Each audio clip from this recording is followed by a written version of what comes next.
Hey there, and welcome to the Speaking Your Brand podcast. I'm your host, Carol Cox. Today, we have returning Erin Mark, who you may have heard on a recent episode where she delivered the 10-minute version of the signature talk that she worked on with us in our Thought Leader Academy program. I'm bringing Erin back on because I really want to dig into not only her story, but the framework that she has used so effectively to take her story and to universalize it. Because that's the thing when you have a story that you want to share with your audience in a bigger way, you want them to be able to see themselves in your story and then be able to take lessons from it that they can use, even if they've never had your exact situation, which most of the time, the people in your audience are never going to have had your exact story or situation.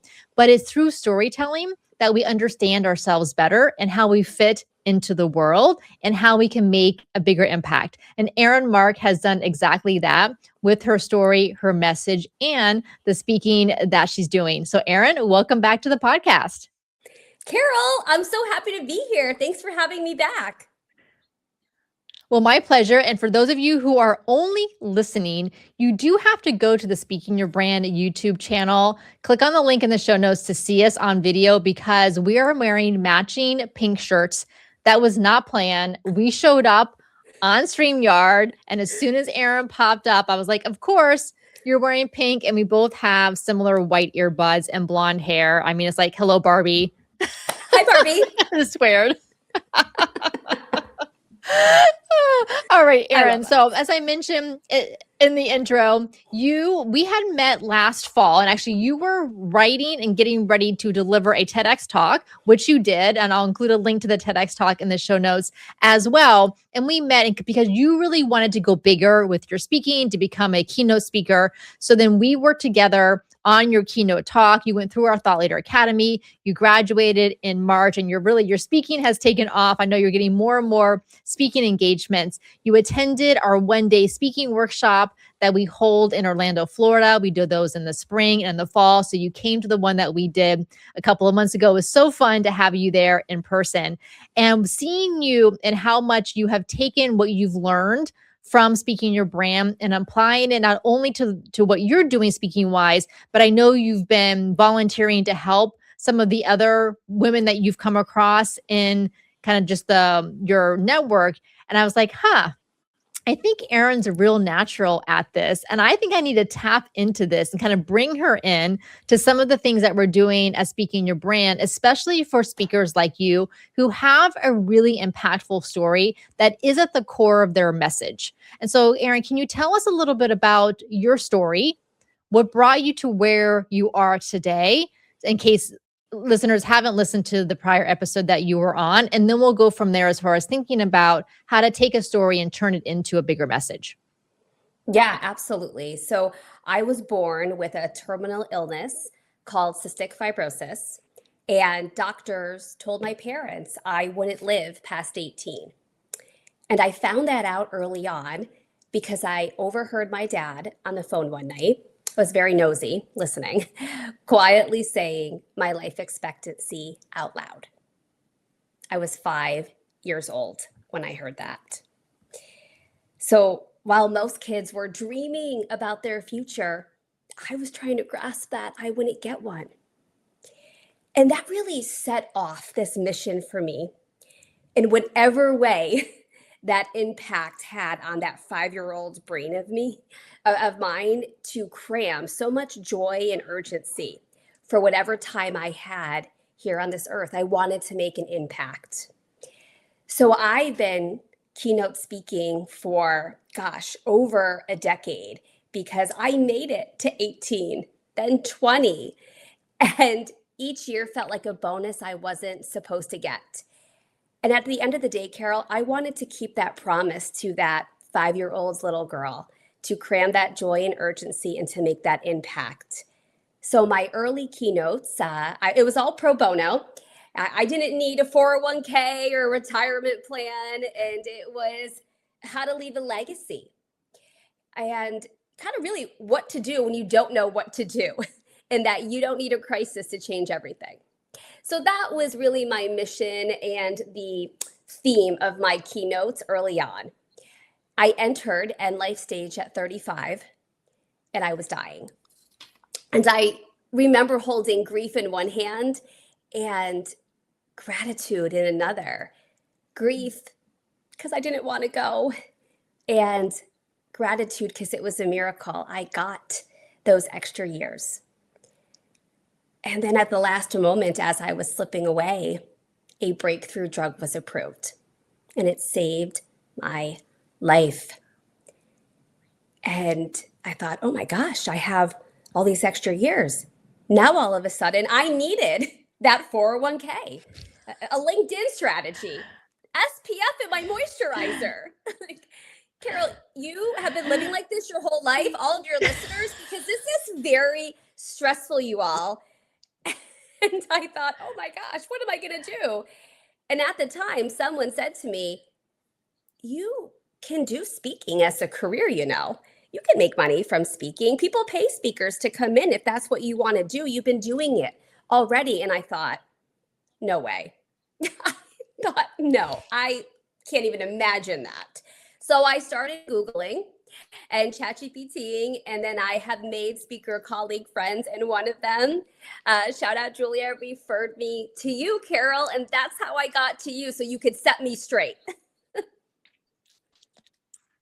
Well, you clearly have a natural talent and gift, Erin, for what you do, and I'm so glad that you're out there sharing your story and your message with more and more audiences. And so, for the listeners, think about Erin's story. So here she was born with a terminal illness, cystic fibrosis, learning at a very young age that her life expectancy was only 18, having to live with really the existential nature of that at a very young age.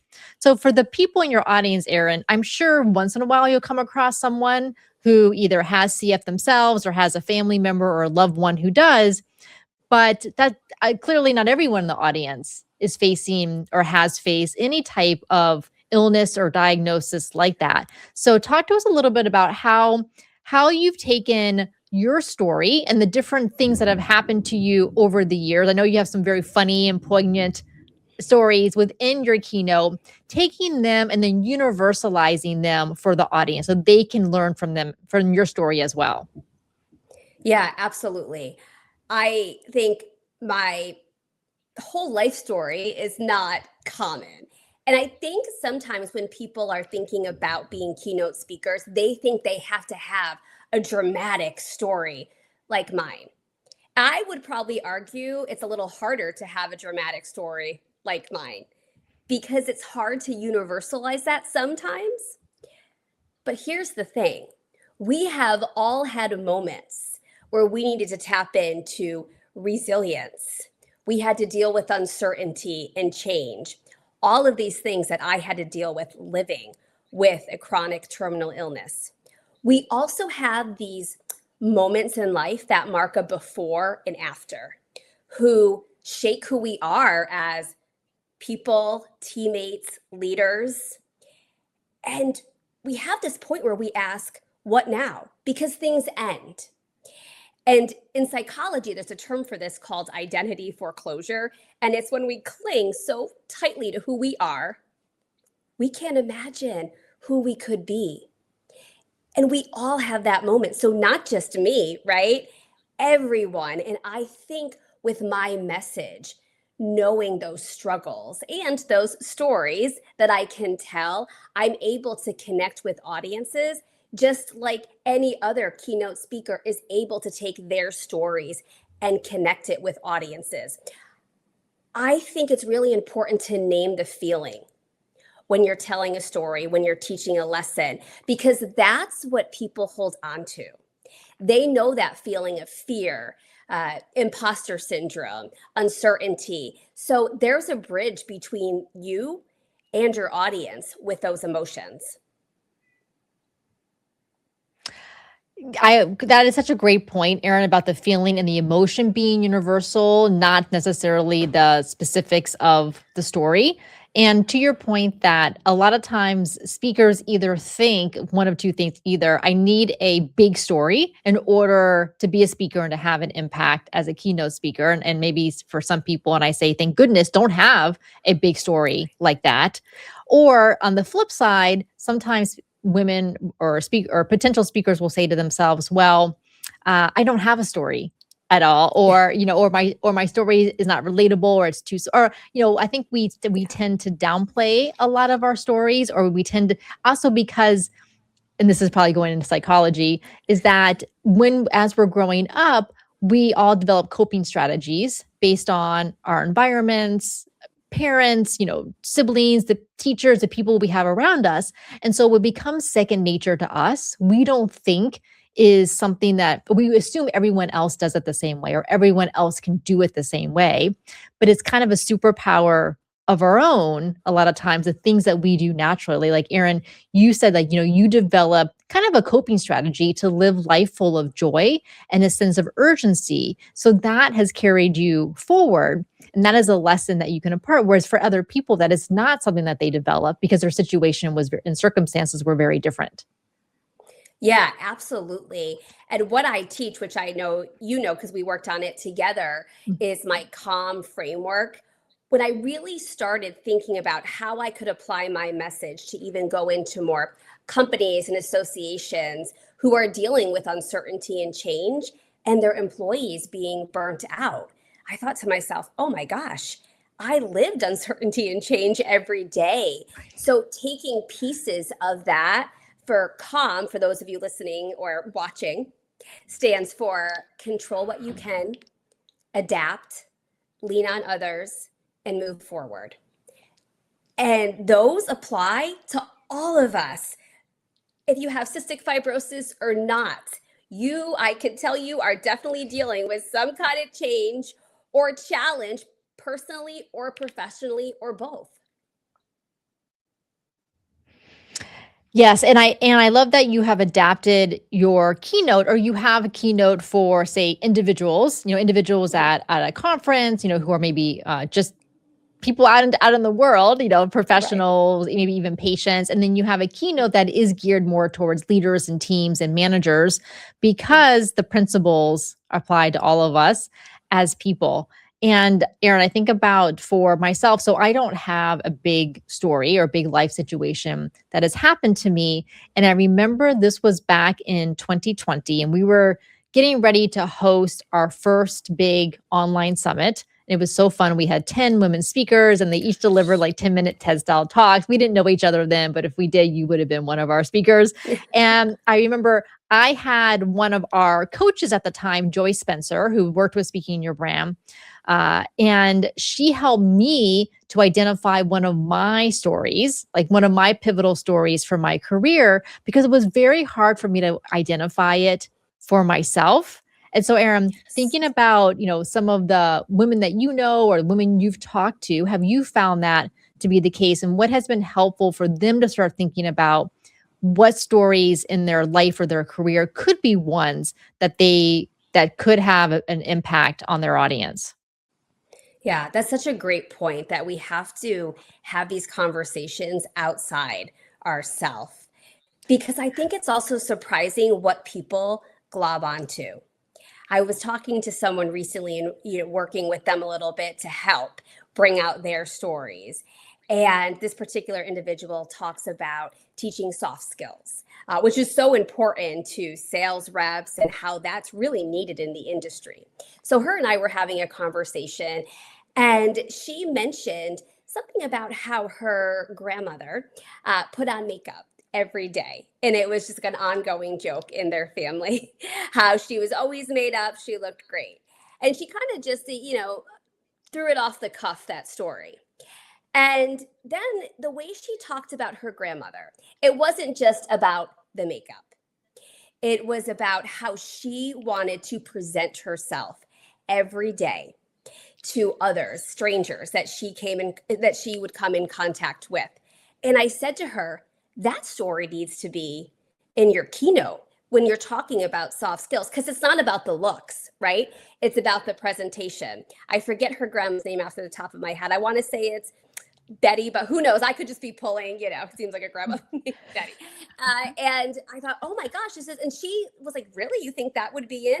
I was like, yeah, because the other 5 stories you told me today are amazing, but I keep going back and wanting to hear more about your grandma and about her lessons in life and how you could easily apply those for audiences that you're talking to. And I don't know, I just think when we're talking to other people, we don't know what's going to connect because we can't see it.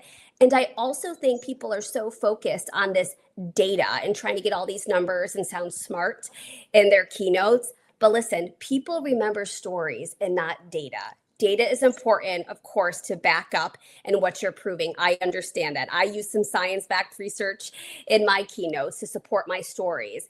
But the stories are the elements that people come up to me afterwards or connect with me on LinkedIn or email to say, hey, this had a huge impact on me. Erin, what a great example of you being that kind of like standing in for the person in the audience, listening to that, the woman that you were helping, thinking through her stories and kind of thinking, oh, which of these 5 or 6 stories she's telling me, which of them are really resonating?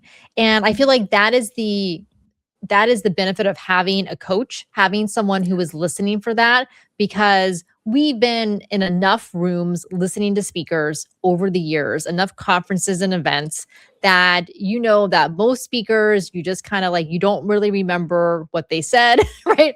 No. 10 minutes after you leave the session. But you do remember stories, but you remember particular kinds of stories, the stories that have that emotional resonance. Stories that have some type of nostalgia, like you mentioned about with the grandmother, stories that have that relational component to them. So it's not just any story. And I think that what ends up happening a lot of times, and I know I've done this over the years, is that we try to work out our stories ourselves, either in our own heads or in a Google Doc or even journaling. But we either kind of keep spinning round and round around the same thing. So we can't get like out of the same stories that we keep telling ourselves or remembering. Or more recently, we asked ChatGPT or Claude to help us. And I will tell you this. They will, number one, they're going to tell you every single story you give them is amazing. And they're going to tell you that's the one, even though it's not. And number 2, they don't know the questions to ask you to get you unstuck from going around and around in the same grooves that you have been, because they're just reflecting back all the things that you have told them as the AI. Whereas we know the questions to ask that you haven't thought to ask yourself yet.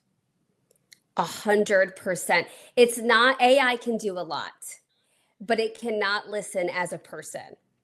It doesn't have feelings. Your audience members have feelings. They also have these emotions that they go back to. They have a picture in their mind.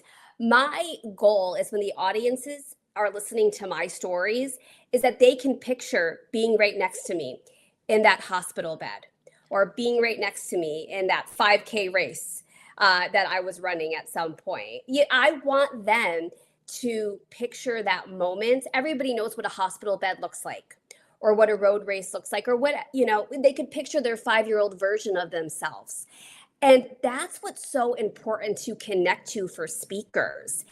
You want someone to say, wow, that story really resonated with me, not because I'm Erin or I'm Carol and I had their experience, but again, goes back to that emotion. And I think if you can really convey that emotion for your audience, they're not only going to remember the story, they're going to remember you, and they are going to remember what you're trying to communicate and teach in your framework, and how they want to change their life, their process, how they move forward long after your session or your keynote ends.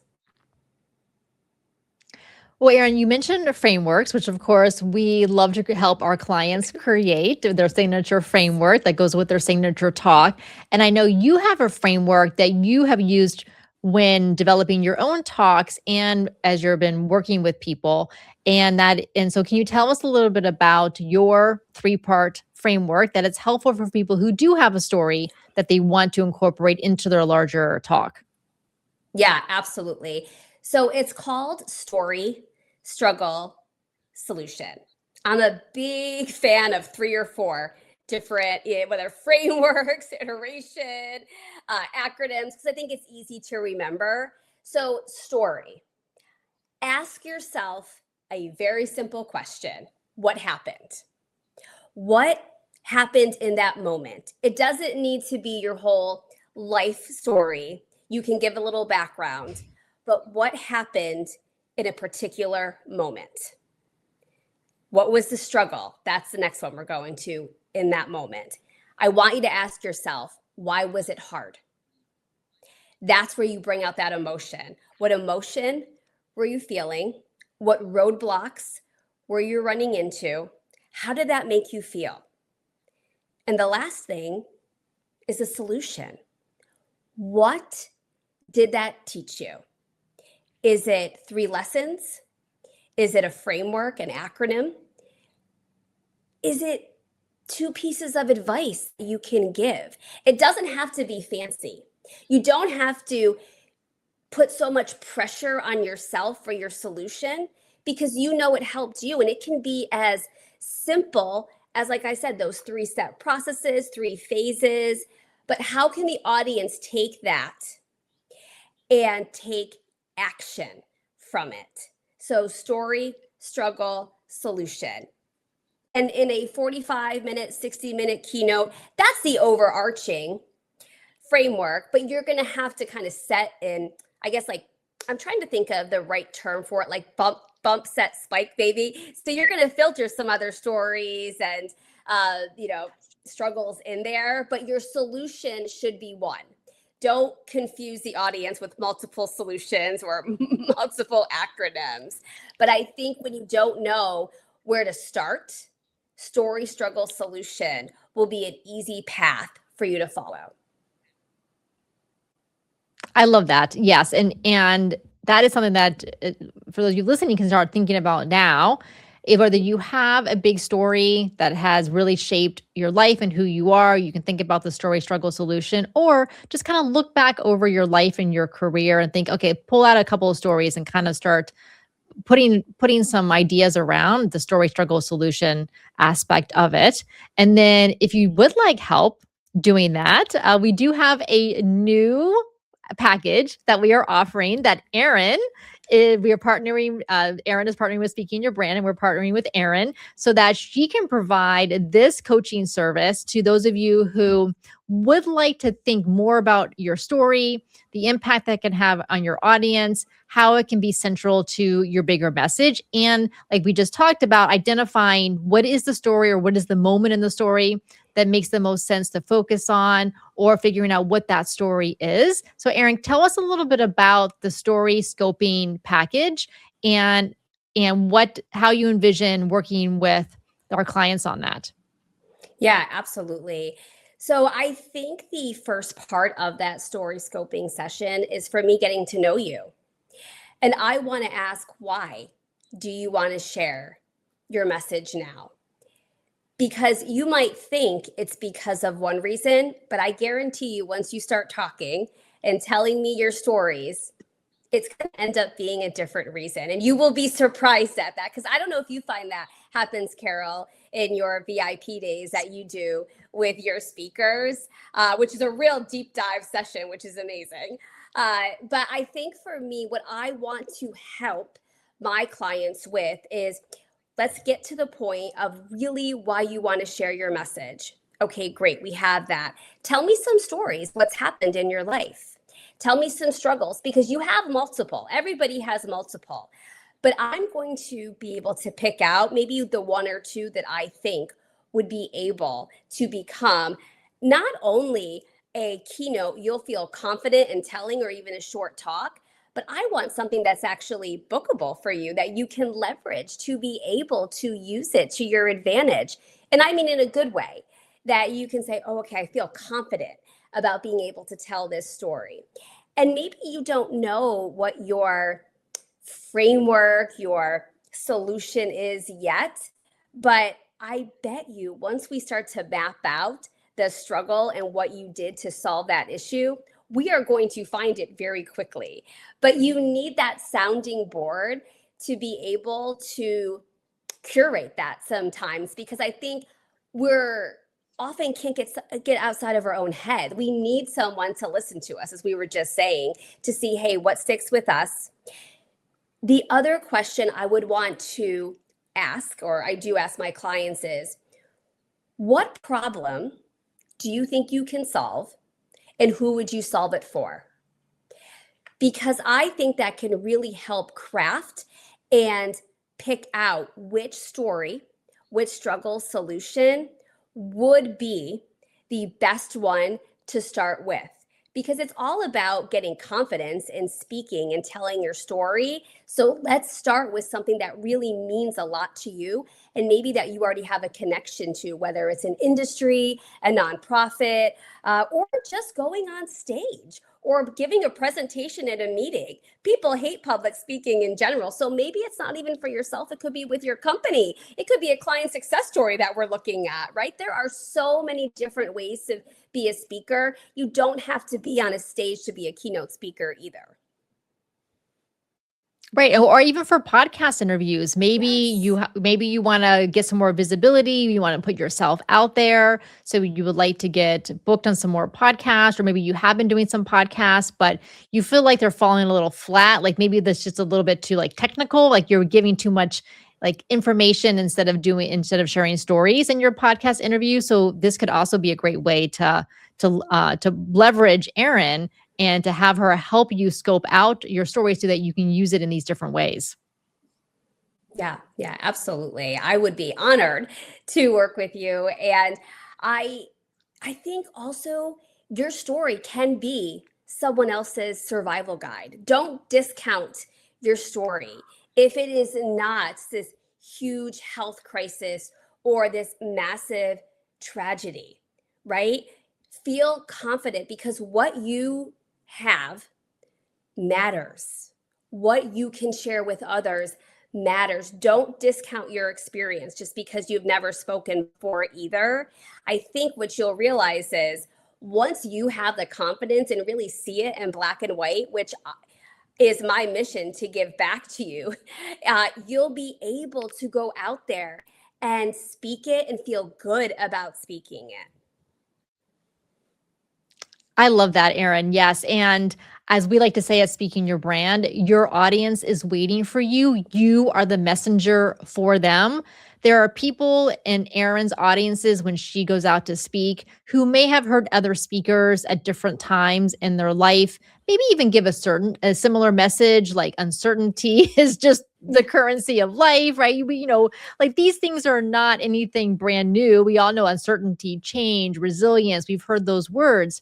But sometimes there's a particular speaker that someone hears, whether it's their particular story, the way they tell it, their delivery, their cadence, their energy, just happens to be at that moment in that audience member's life where that's the message they need to hear. And you are the messenger who is delivering it to them exactly when they need to hear it. And without you being there on that stage or in that podcast interview, they wouldn't have gotten it at that time.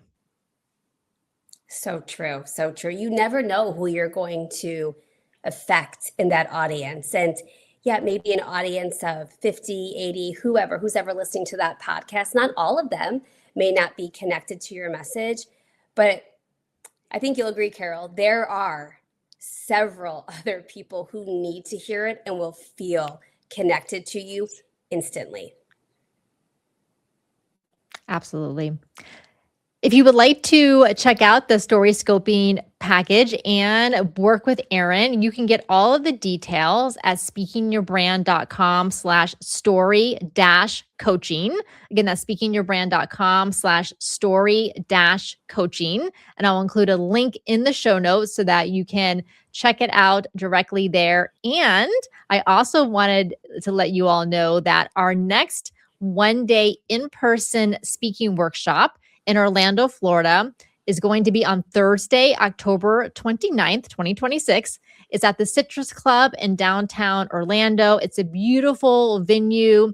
We have it all decorated to look like an event. You get professional photos of you speaking on our stage, and myself, Diane Diaz, our lead speaking coach, and Erin.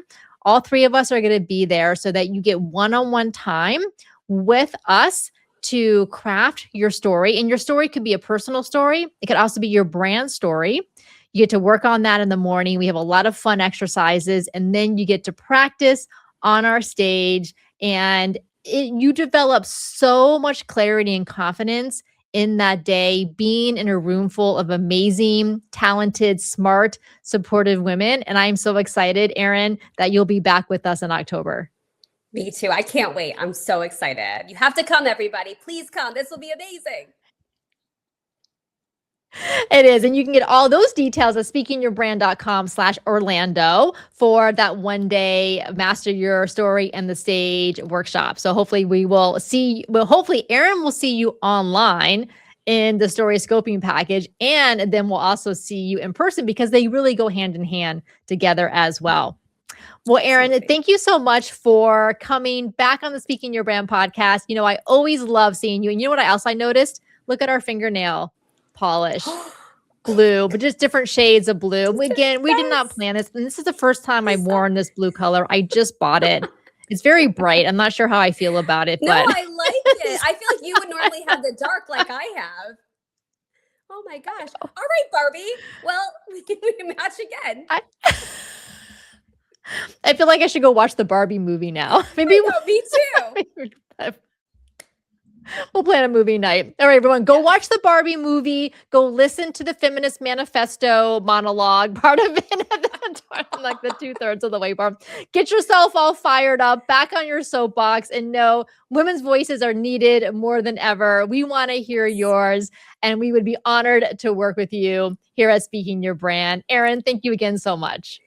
Carol, thank you so much. Until next time, thanks for listening.